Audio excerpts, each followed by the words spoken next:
son. And she was so pleased. Yes, God has listened to my prayers. He's given me a son. Now, she was expecting a very nice, gentlemanly, sweet little boy because he was coming from God. But instead she found that he was an extremely naughty chap. The little boy was a nuisance. He was a troublemaker all the time. Very stubborn. He must have his way, otherwise you'd really kick up a big fuss. When some children get angry, they might get angry and break a little glass or something to show they're angry. This little chap, when he got angry, started to break the furniture. I hope you don't do stuff like that. He was so naughty, and the only way the mommy could control him is to chase after him in the house, and the boy would run around quite a lot, catch hold of him, hold him down, and then pour cold water on his head and go Shiva, Shiva, Shiva.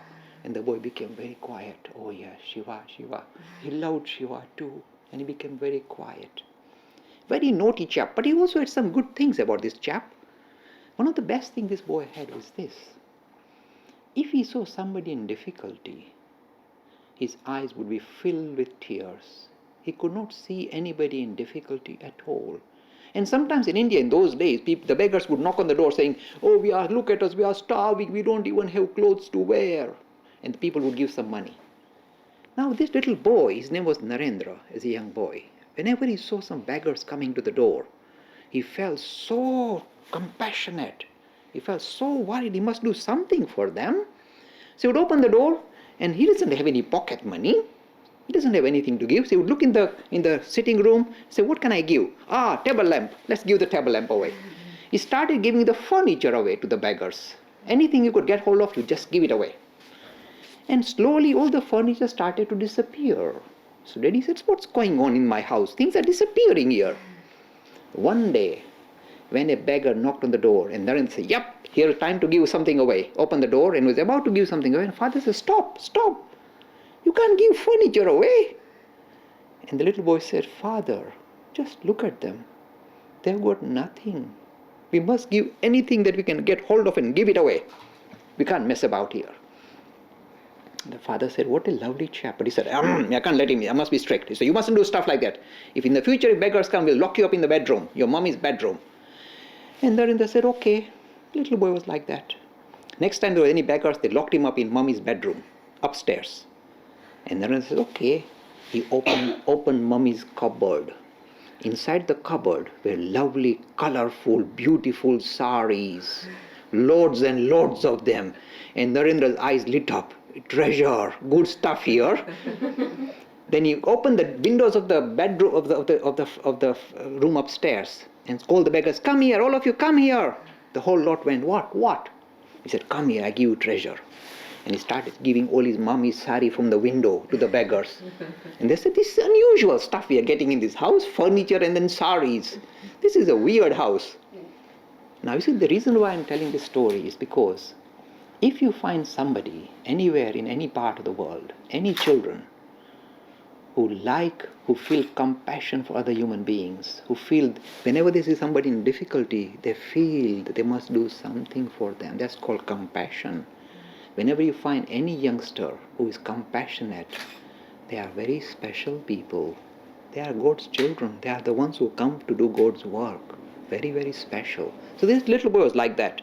Even though he was very stubborn, he was really a loving person. He loved other human beings, and he could not see anybody in difficulty at all. His eyes would be filled with tears. Little boy would start crying if he saw anybody in difficulty. This is very important.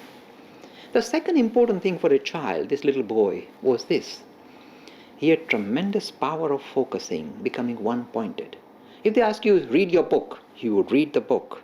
If he said, do this, he would just do that. He was very focused. Whenever you find any youngster, they show their character as soon as they're born. If they have the ability to become focused and one-pointed, this is a sign of a grand personality, this ability to be focused in any field. One day, the boy said, okay, let's play the game of meditation. All of us are going to sit upright like that, sit still, upright, and we're going to go into meditation. We're just going to copy people going into meditation, just playing the game of meditation. So everybody close your eyes, now concentrate and just become quiet if you don't mind, please. No fidgeting, no scratching, No sneezing, nothing, just keep quiet and sit still. Let's play a game. We see who can sit still for the longest time. And they're all playing game. But you see, boys being boys, when they are doing this, they open the one eye and look at everybody. What are they doing? So they're all doing like that. Except Narendra, sitting upright and still and closed his eyes. After some time, a poisonous snake came there. Started passing. And one boy was opening his eyes. Snake, run! All of the boys went, run, poisonous snake. And they all ran away. He said, Narendra, get up. There's a poisonous snake, get up. But this boy, once he closed his eyes and he was meditating, he could not hear anybody speak to him. This is what happens if you really meditate. If you're able to meditate really, really, even if somebody shouts in your ear, you can't hear him because you have become one-pointed. And this is what used to happen to the boy. So something else that used to happen to the little chap, every night when he went to sleep, in those days they just had little oil lamps, they didn't have electric lights, and Mummy would blow out the oil lamp and say, okay, Narendra, go to sleep. He would close his eyes, and every night, every time he closed his eyes, he saw a ball of light, a brilliant ball of light. He could see it in front of his eye. Even though it's dark in the room, he could see a brilliant ball of light in front of his eyes. And the ball would get bigger and bigger, would change colors. And then Narendra would just disappear inside the light. And that's how he used to go to sleep every night, with this ball of light. He said, this is how everybody must be going to sleep at night. So he asked his friends in school, this ball of light we see at night when we go to sleep? And the friend says, what ball of light? We don't see ball. It's all dark, pitch dark. Nothing. There are no balls of light floating about. What is this nonsense? Oh, he said, I thought everybody goes to sleep like that. This was again a very special thing for the boy. He was already very special. This is how he used to go to sleep, almost like meditation. This is his story. Now this little boy liked to think also, like in his mommy and daddy, they say, you must worship God. So they would have an image of Ram, and Ram is married to Sita, and in the morning they tinkle bell, and light incense, they can go around it, and yes, we must pray to Ram and Sita. And they rather like Ram and Sita. It's good, they are nice people, I like him. Ram and Sita, they're so lovely. So he started to worship. Then somebody told him, this Ram and Sita, they were lovey-dovey, and they got married. And I said, lovey-dovey, this is disgusting, horrible, gooey stuff. I don't like them. He said, I don't like Ram and Sita anymore. I only like Hanuman, who doesn't have any lovey-dovey. So he decided to chop. Ram and Sita were out, and Hanuman came in the center stage. No lovey-doveys. He said, this is gooey stuff. I don't like it. The little chap loved Hanuman because Hanuman is brave and upright and very, very, very powerful and strong. He can jump the ocean. Narendra said, I like Hanuman. This is the best. And then he would go and listen to the story of Hanuman. Somebody would tell him the story, and some Maharaj comes and does the story of the Ramayana, story of Ram and Sita and Hanuman. And Narendra would go and listen, and he fell in love with Hanuman. At the end of one day they finished the story, he went to the person who was doing the story and said, can you tell me, how can I find Hanuman? I want to make friends with him, because Hanuman flies about. And then I said, if I can just be friends with him, I can sit on his back and we'll fly about and we'll show off. I want Hanuman. He said, Hanuman, where can I find Hanuman? And the Maharaj said, little chap, he doesn't know this old story. You can't find Hanuman like that. He said, let me keep the boy happy. He said, Hanuman lives under the banana tree. Just to go send him away. But this little boy, I told you, he was very one-pointed. If he wanted something, he will get it. He said, okay, I will go. He knew where the banana tree was. He said, I'll go under the banana tree and wait for Hanuman to come. And the poor boy went. It was dark, evening. There was no light. Getting darker and darker, night fell. He was sitting under the banana tree waiting for Hanuman to come. And no Hanuman came. And he was brave. He said, I'll wait, doesn't matter. And the mummy was worried. What has happened to my little boy? He disappeared, did not come home. And they were searching for him everywhere. He was sitting under the banana tree. And then after a long wait, he decided to go home. He said, what's happened? Poor chap. He went home, knocked on the door. Mom said, where were you? We were looking for you. And the little boy was trying to be brave. Boys must be brave. You have to be brave. He was being brave. He was holding his... Mommy. He was holding his... Mommy said, what happened? What happened? Mommy. He was, okay, what happened? Mommy, Hanuman didn't come. And he started to cry. And Mommy said, okay. Mommy understood. Where were you? Where were you looking for Hanuman? Under the banana tree. Oh dear, said Mommy. Oh dear. Hanuman is kept busy by Ram. Ram says, go and do this, go and do that. He's kept busy, so perhaps did not come to the banana tree today. Don't worry, you will find him one day. Now this is an important story.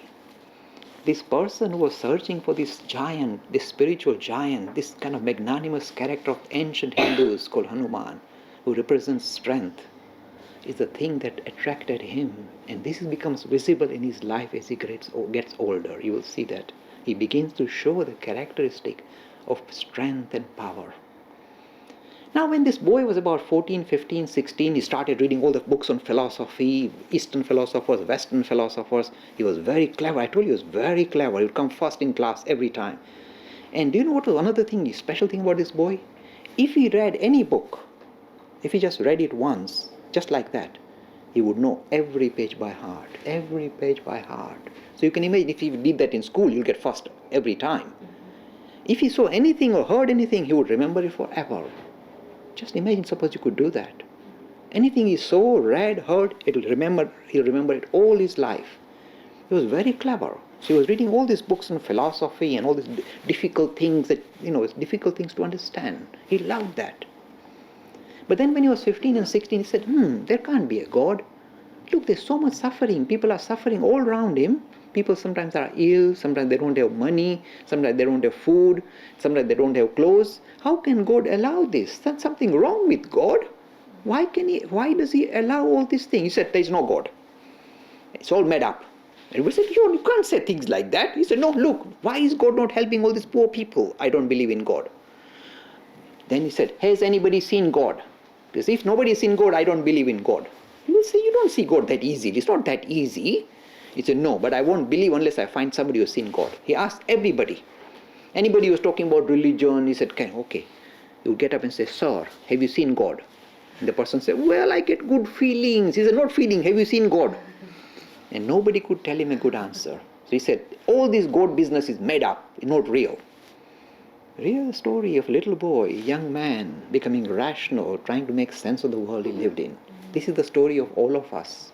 We go through different phases. When we are young, the story is about religion. God catches us and they draw us, and our heart is drawn by this idea. But when the head begins to become more kind of powerful, it begins to interfere and say, your heart, keep quiet. Where is God now? I want some proof. And this is the story of Narendra Swami Vivekananda. So he became atheistic. He said, there is no God, it's all make-believe nonsense.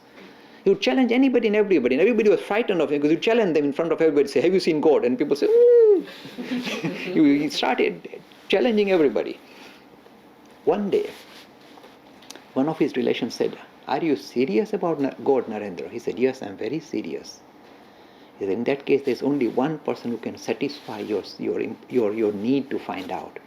And that person is an elderly gentleman by the name of Ramakrishna, who lives in the little temple, a temple in Calcutta. So you must go and visit him and ask him the question, have you seen God? He's the only person who can answer you.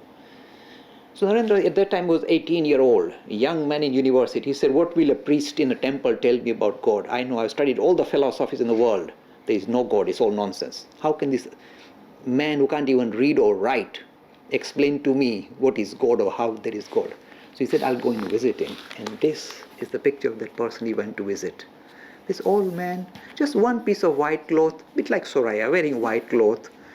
Just one piece of white cloth, sitting on a little bedstead. Nothing else, no jewelry, no marks on his forehead, nothing. This man, Ramakrishna.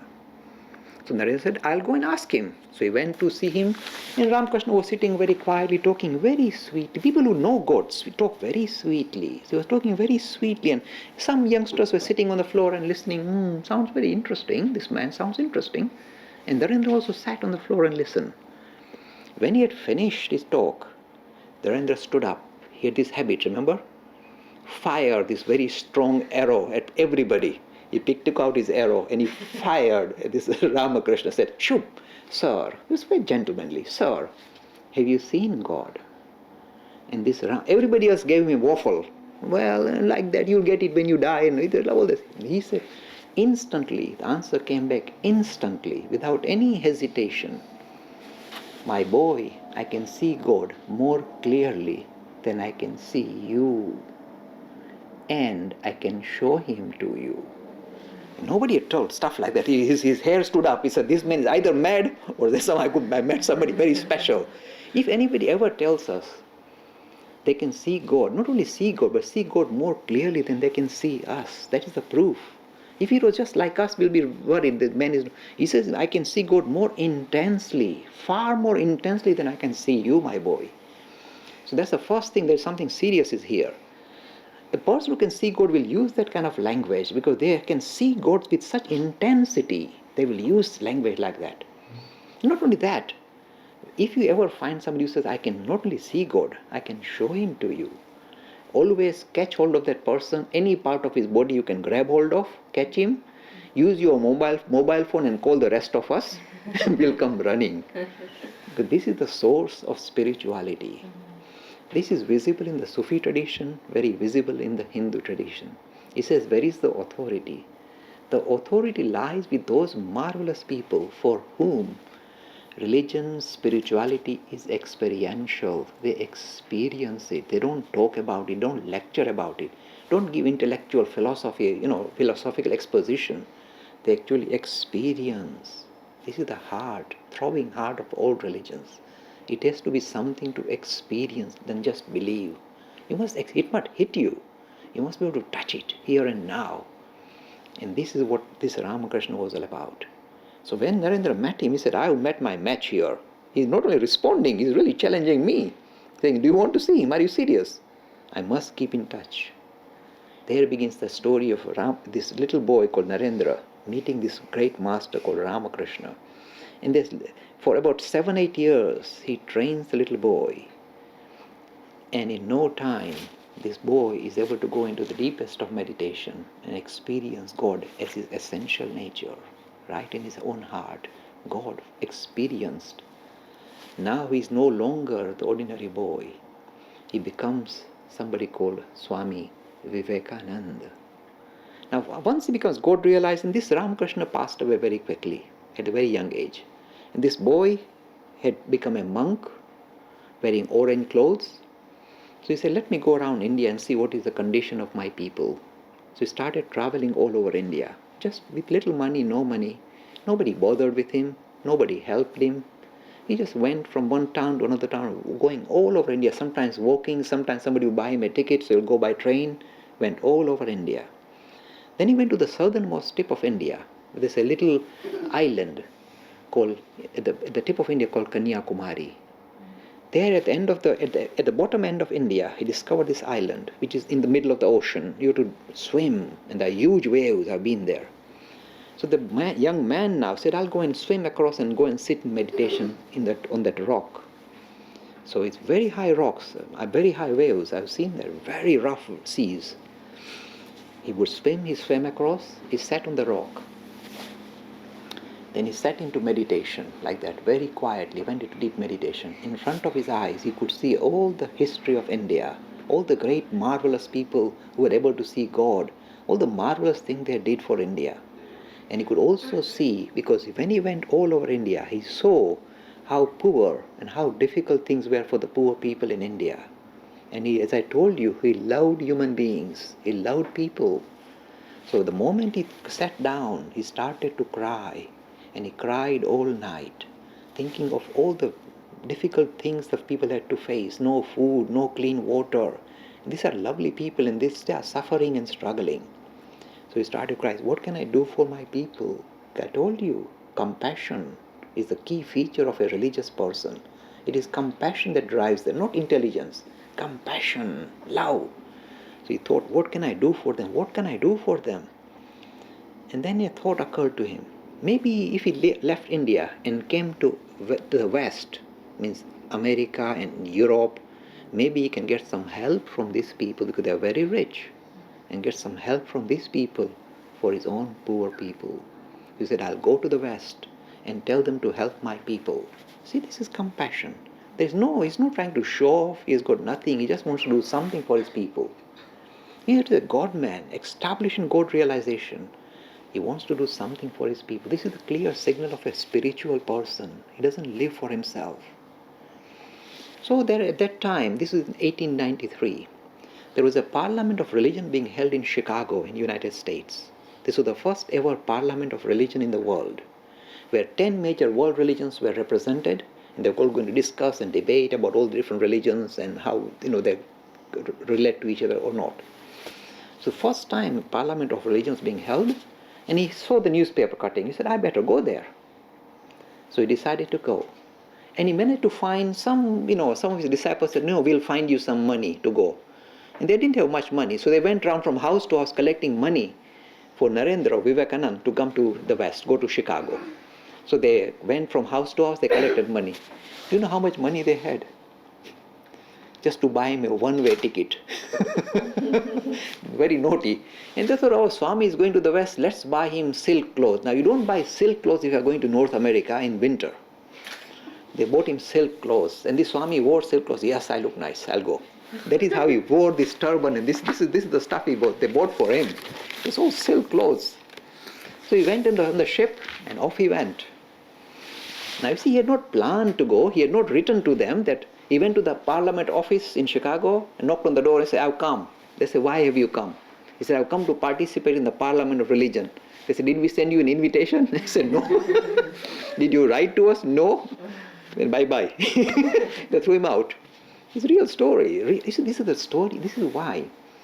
When you want to understand religion, look at the personalities and how they struggle in the routine. You see, so naive, so guileless. He doesn't realize he has to write and then go. He can't just turn up on the doors and say, okay, with silk clothes and one-way ticket. They threw him out. And while he was there, they threw him up. He was wearing this turban and all these orange things. There was an American lady who said, he looks like a Maharaja. He was a monk. You know what Maharaj, he has no money.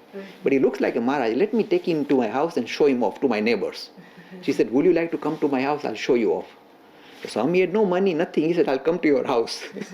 So she took her to her house. He lived with her for a few days. But just next door was a very important person, neighbor. He was a professor at Harvard University, a Professor Wright at Harvard University. And they started to talk. He started to talk to Swami Vivekananda. And in 1 hour, he knew that he's dealing with a giant who knew Western philosophy, Eastern philosophy, he understood everything. So he said, why don't you take part in the Parliament of Religion? The Swami said, I don't have credentials. He said, credentials? I will give you credentials. He's a professor at Harvard. He said, I will write to the chief, because he knows the head of the parliament. He said, I'll write a letter to him personally, letter of recommendation. This is what he wrote. This is such a lovely thing. This Professor Wright wrote, he said, here is a man who is more learned than all the professors of Harvard put together. If you don't give him permission to speak, a great deal of injustice would have been done. Let him speak. And this is the beginning of Swami Vivekananda becoming famous. So then Swami Vivekananda turned up in Parliament, and the religion everybody had come with long flowery speeches. Oh, my religion says this and this, and they were all perfect speakers, orators, great orators, giving marvelous lectures about religion. It was his turn to speak. He had not prepared anything. He's like that, like a child. He said, I stood up, took the name of the Mother Goddess, and then I opened my mouth. And this is what he said. The first 5 words he used, actually there was nothing special about them. But I tell you what actually happened. He just simply said, instead of people saying ladies and gentlemen, he said, sisters and brothers of America. Now this is just sound nice, everybody calling everybody sister and brother, because he's a monk. You can't say ladies and all that. It may sound like nothing special, but you know what actually happened? When a person is God realized, experience of God is within him, is ready to jump out and grab the audience. So when he opened his mouth, actually what happened is, this God experience, he's a God man, that came out of his system, and through those simple 5 words, he captured the whole audience. There were about 3,000 or 4,000 very well-to-do, the elite, the clever clogs of the United States in the Parliament. This was the first meeting. The moment he used these words, all of them stood up and started to clap. They did not know why. They wrote in their diaries, we don't know why. Once he opened his mouth, he just wanted to get up and clap. Until the organizers said, sit down, let him speak, stop it. They won't. So I tell people, do you know why they clap? Not those 5 words, not those 5 flowery words. The reason is, these Western people have heard about a Christ, a person established in God experience. but they had not seen a Christ man in their society. First time, a person who is kind of with this high stature stands in front of them and opens his mouth. If this does not grab their hearts and make them shake them up, then something is wrong with the whole enterprise. That is why they stood up. That is why they showed this tremendous devotion, love for this man. Because they recognize, you see, the heart recognizes. Sometimes there's a struggle between the heart and the head. We think perhaps the head is more important, it's intellectual, philosophizing. In reality, it's the heart. You see, because we live at three levels: instinct, intellect, and intuition. The thing that springs up from within us. We can't define it, but yet it seems to grab us. The thing that flows from us. When we give it channel, we call it intellect, intellectualize. But really the stuff is the heart flowing. And it is the heart that speaks to a heart, never the intellect. The intellect will just keep a distance. When the heart speaks to another heart, the link is discovered and it flows. You don't have to teach it. You don't have to lecture about it. It just touches them. And this is what happened with Vivekananda. The moment he opened his mouth, boom, grabbed the audience. They stood up, couldn't stop clapping.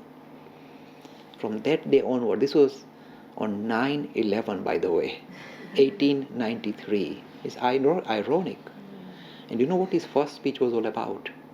This is what I am waving my arms about and talking about day and night in every university, college that I go to. The message he gave was very simple and very sweet and very lovely. He says, as many individuals, that many pathways to discover God. Pluralism. There are so many different ways to discover spirituality. Different prophets in different times have discovered this marvelous enterprise called spirituality and promoted it into their own societies to take care of the society they were interacting with.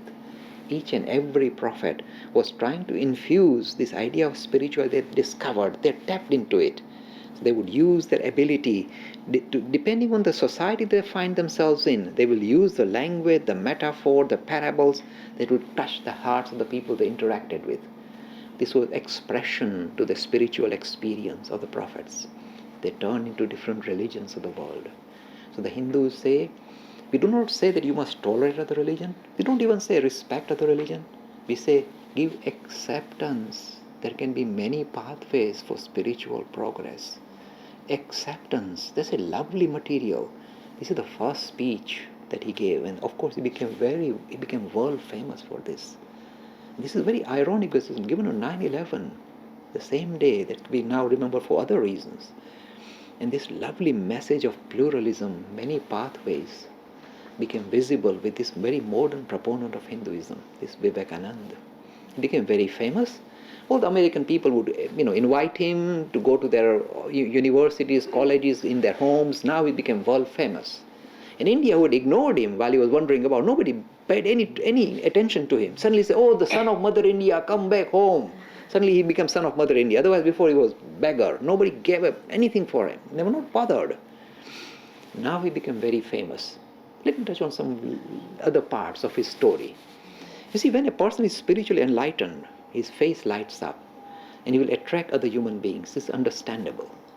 Now, in his time, this is in 1893, 1894, the American women were very liberated. They were already up front. So they started to find this Swami quite attractive. They started to, I'm telling you a real story. So they would try and make moves. And there was a very rich American railroad, heiress with millions of dollars. And she decided this chap is worth catching hold of. So she said, Swami, you come here because you want to help your people? He said, yes. I'll give you $1 million, but one condition. Swami said, what condition? You have to marry me. Swami said, look, brother, look, madam, I'm a monk. I'm not supposed to marry, so I can't marry. But this woman wouldn't let him off. She said, Swami, because she was in love with him. Forget about marriage. Give me a son like you. This is a horrible thing to say to a monk. But this Swami was up to the mark. The moment she said, can I have a son like you? He said, Madam, that's the easiest thing you can do. Don't you see, Madam? I am your son.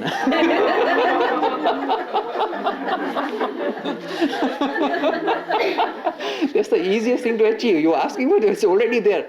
You are mother, he's calling her mother. The moment the poor lady, you can imagine what happened to her. She's knocked out, at the same time feels excited. He's calling me mommy. So you see, you see, when you look at the spiritual giants, this thing will come out naturally for them. They don't have to work out and sit down and work it out. It comes naturally because he looks at all women as mothers.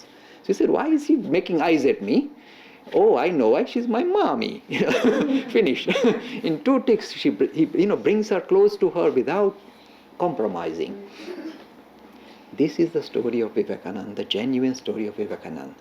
He became very famous. He gave hundreds of talks throughout the United States. Sometimes he gave 3 or 4 talks per day.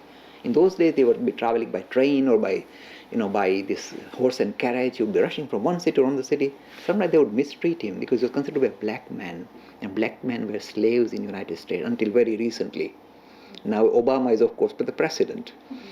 But in those days, he would be shunned. So if he went to a hotel, they would throw him out. Saying, black man, you can't live in the hotel. He didn't say a single sour word. He just carried on. He said, I've come here to plant the seeds of spirituality in the West. That is my job. Doesn't matter how they treat me or mistreat me. I will continue to plant the seeds. He gives so many lovely lectures. You see, once he became famous, they managed to find a stenographer to write down his lectures, because they would not have any records of it. Because there was no electricity, it was just discovered, so there was no tape recorders or anything. So they actually found a stenographer and said, okay, name was Goodwin. You follow him everywhere and you take notes.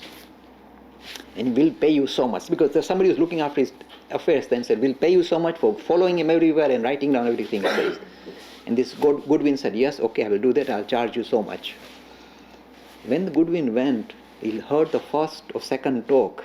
He said, look, I cannot charge.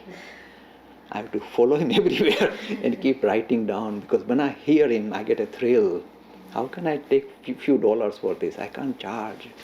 And all his life, he followed him everywhere and wrote down everything he said.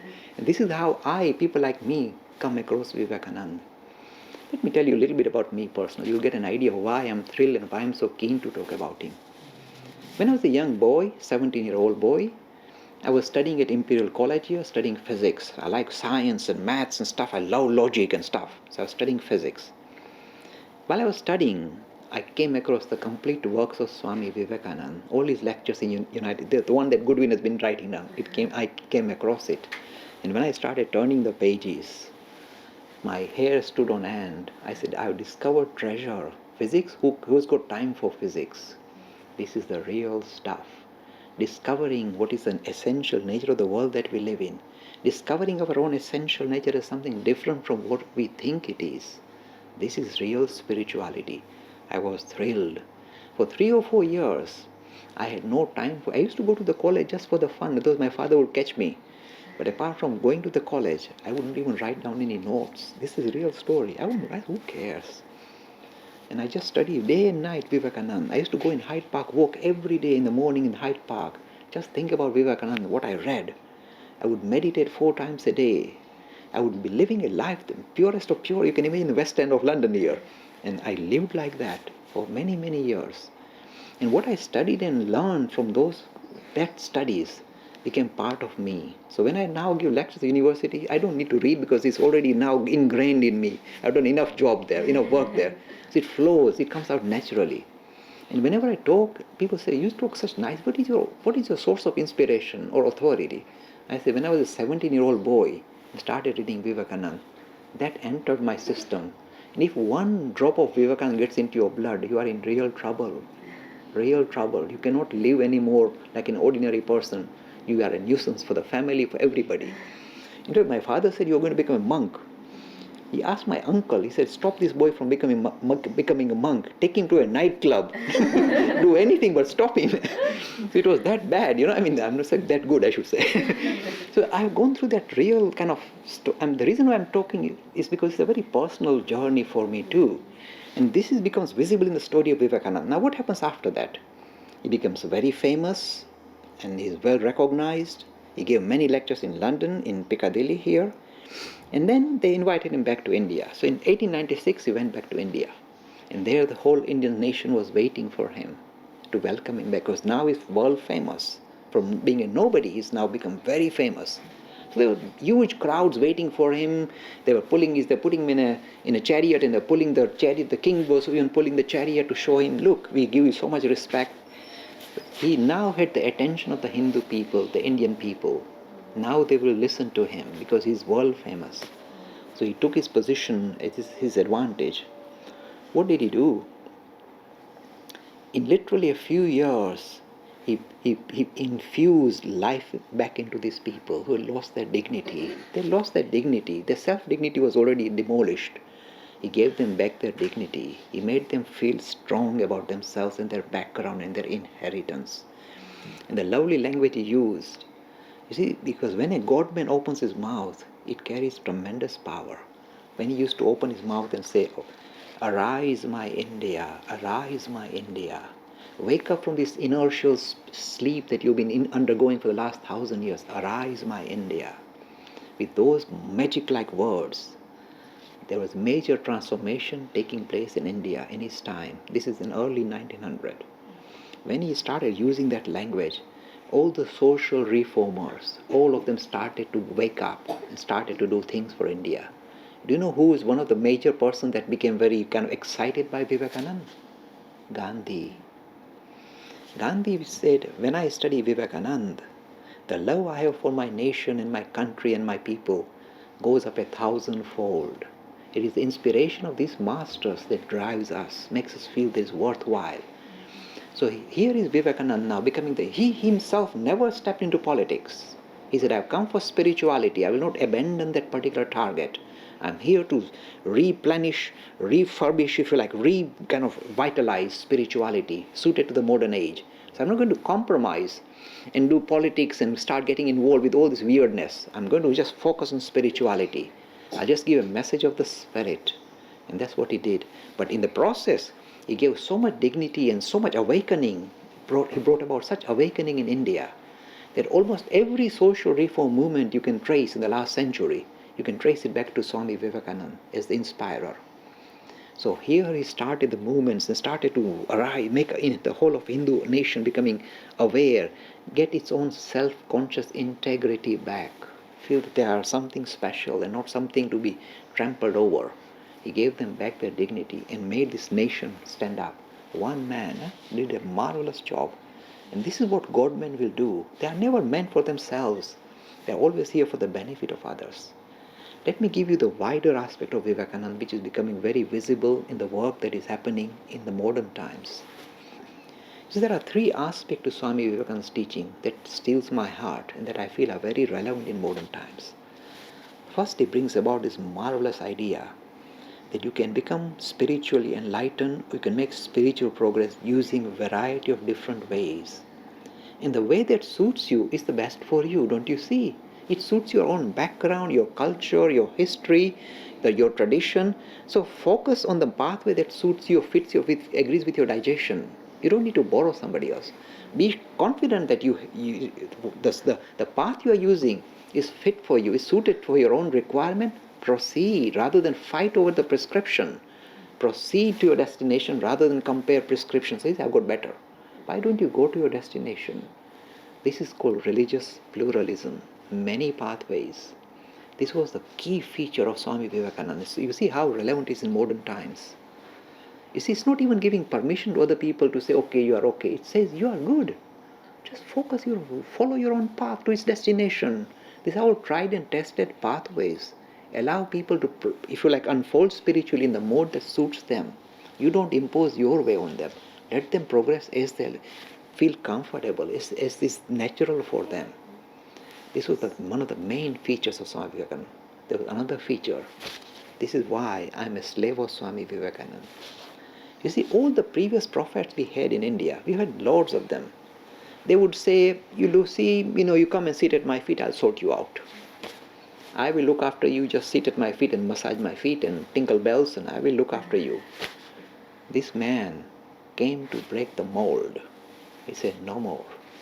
Do you know what his language is? You see how thrilling. This is why this story of Hanuman comes back. He said, don't you see? For so many thousands of years you've been creeping and crawling and breaking your backbone, bowing down to this and that deity. Oh dear, oh dear. If you don't have confidence in yourself, if you cannot have faith in yourself, the faith that you have in your 300 million gods will not help you stand on your own feet and decide your destiny. Stop bowing down to all these gods and goddesses. Stop it. Assert yourself, my friends. Assert yourself. And look at the language he says. He says, do not bow down to a Vivekananda. First time a prophet doesn't say, come and sit at my feet, I'll sort you out. He says, do not bow down to a Vivekananda. Become better than a Vivekananda. He doesn't even say, become like me. That means he's saying, become better than me, challenge me, go ahead of me, go further than me, my friends. This is the most strength-giving message any prophet can give. He tells you, look, don't you see, you are the spark of the divine. Assert, let this become visible in your life. You light up. You become a prophet rather than bow down to a prophet. You be a prophet. Experience spirituality for yourself. You see how it will transform your life and transform the lives of anybody and everybody who comes near you. Don't you see? This is what spirituality is all about. This second aspect to Swami Vivekananda's teaching is the most thrilling. The language we use to explain this is to say it's called spiritual humanism. The reason why human beings are very special is this. This is what Swami Vivekananda says. He says, for long enough you've been aspiring, looking at somebody, an invisible being in an invisible plane called God. You've been trying to link up to him. But don't you see? Open your eyes and look around. This God is not sitting there. He's very visible here and now. Don't you see? It is this God who is lighting up the eyes of every living thing you come across and becomes more clearly visible as men and women in front of you. Where else will you search for your Lord? He's here, don't you see? How foolish to close your eyes and think and imagine of a God. Imagine a God. Open your eyes, look around. See this humanity? There is your visible God in front of you. Look at the language. It says, to see and serve God in man is the highest worship. Not to just see a God in an image. It's easy to see a God in an image and tinkle bells because that image doesn't kick you back. When you try and worship the living God, He will kick you and bite you. Can you serve the living God? That is your real test. Seeing and serving God in man. This is called spiritual humanism.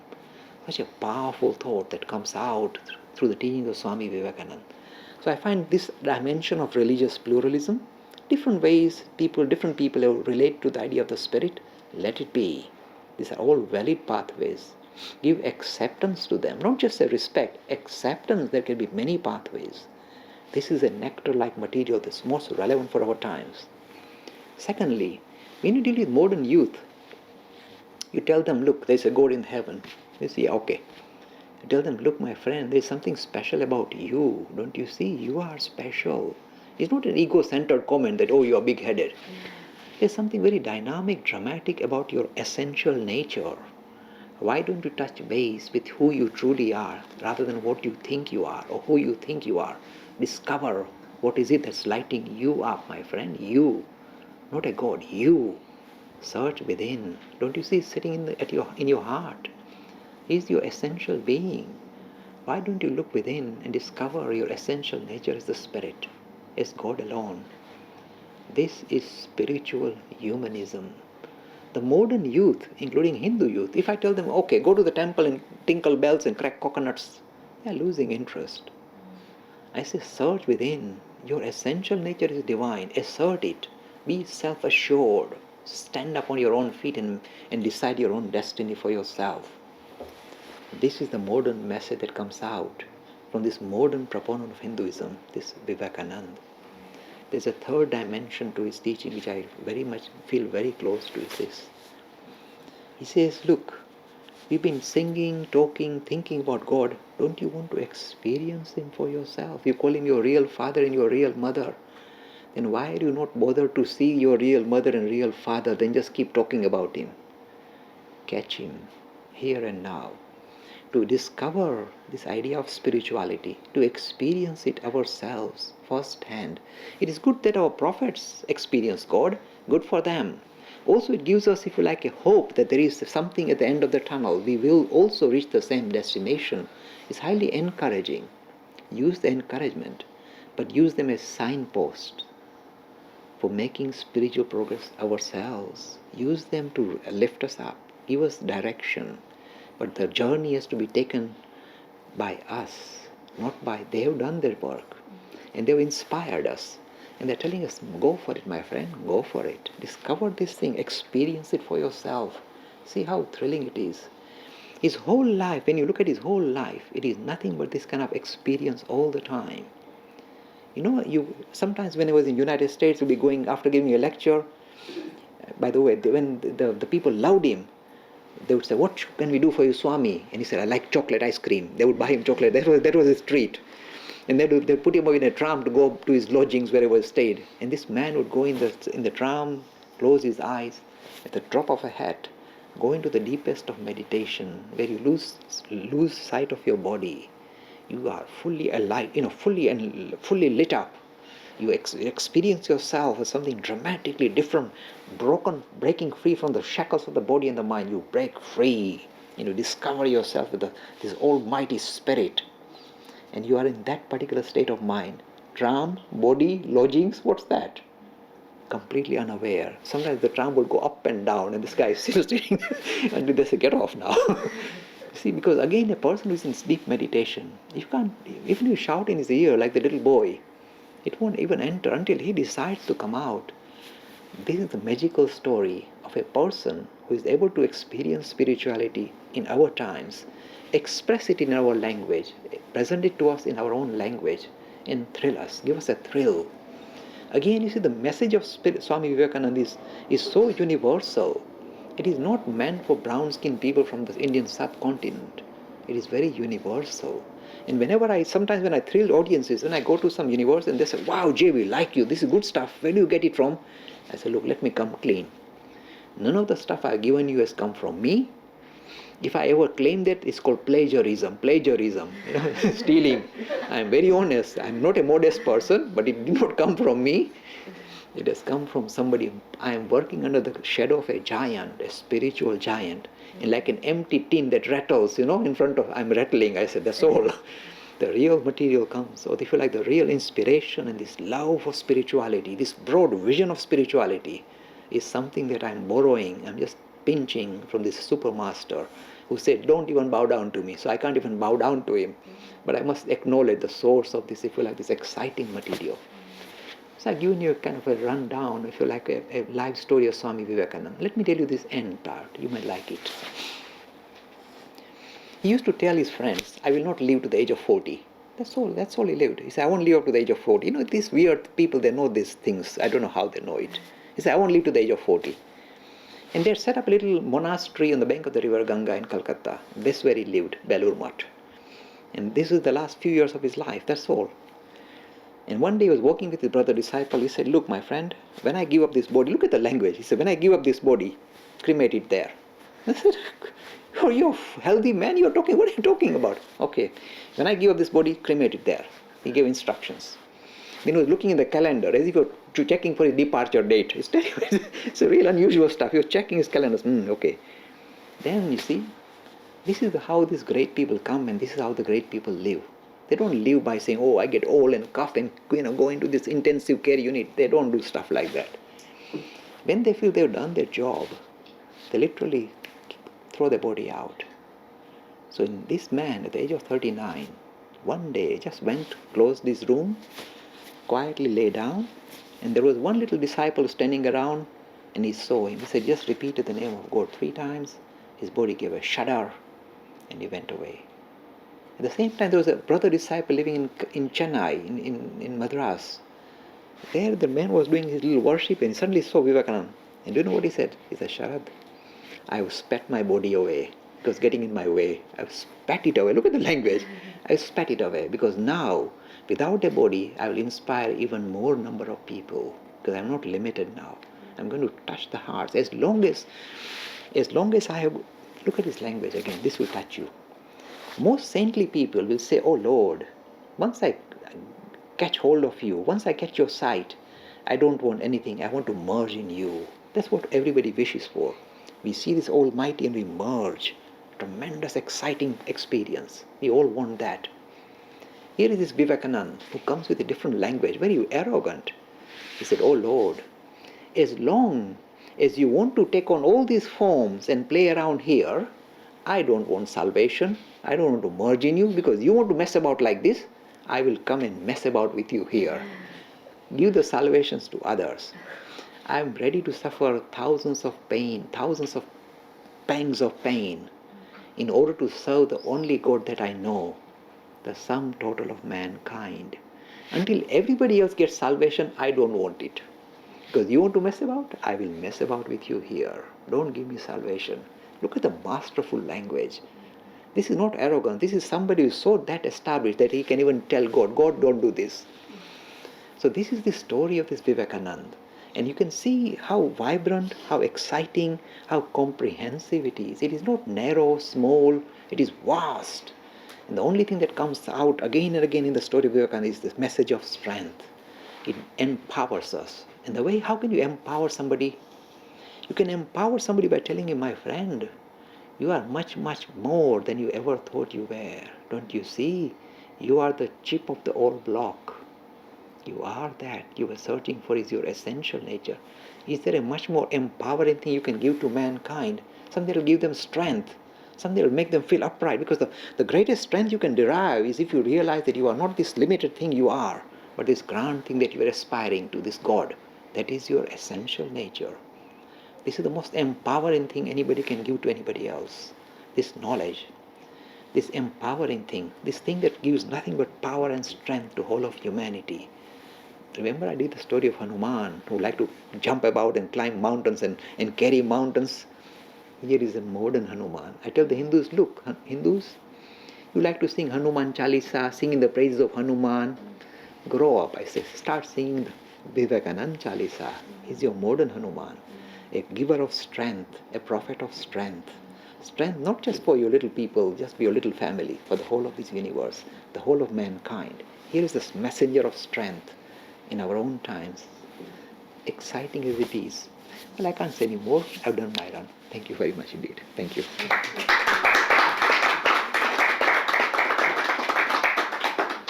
He's saying that Swami Vivekananda, I don't know which part of Sufi tradition came from. There's a lovely kind of Sufi anecdote, that a poetry. I don't know who has written it, but I think Vivekananda used it a few times. He said, there was a knock on the door, and the voice came from inside saying, "Who is it?" And the person outside said, "It's I, the one who loves you, waiting outside." The door did not open. Again there was a knock on the door, and the voice from inside said, "Who is it?" The person said, "It's I, the one that you love." First he said, "I love you." He said, "The one that you love, standing outside." The door did not open. Again there was a third time a knock. The voice said, "Who is it?" He said, "It's I. It's not I, it's you who is standing here." And the door flung open straight away. You see, this is the heart of the Sufi tradition. It's also the heart of this what Swami Vivekananda stands for. It says this: as long as you see yourself as somebody separate from your beloved, there is a partition. When your love is that intense, you cannot see the distinction between you and the one that you are devoted to, between you and your object of worship. When that love is that intense, where you can no longer distinguish yourself from the one you love, and you start calling yourself he, the partition disappears. You see? That's the only way the door opens. We recognize that we are the chip of the old block. So it's not that we are bowing down, praying, begging God. We are asserting, we are you, God. Where can you go? You are stuck with me. I am you.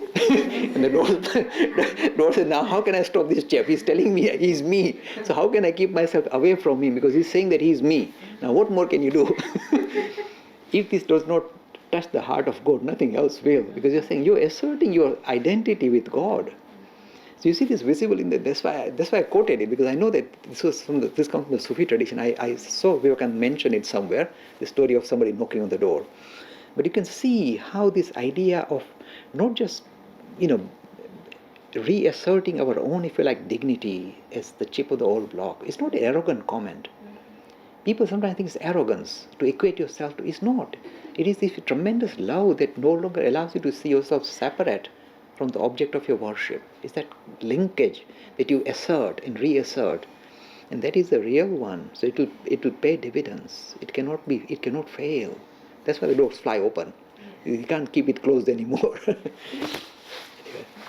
that's fine.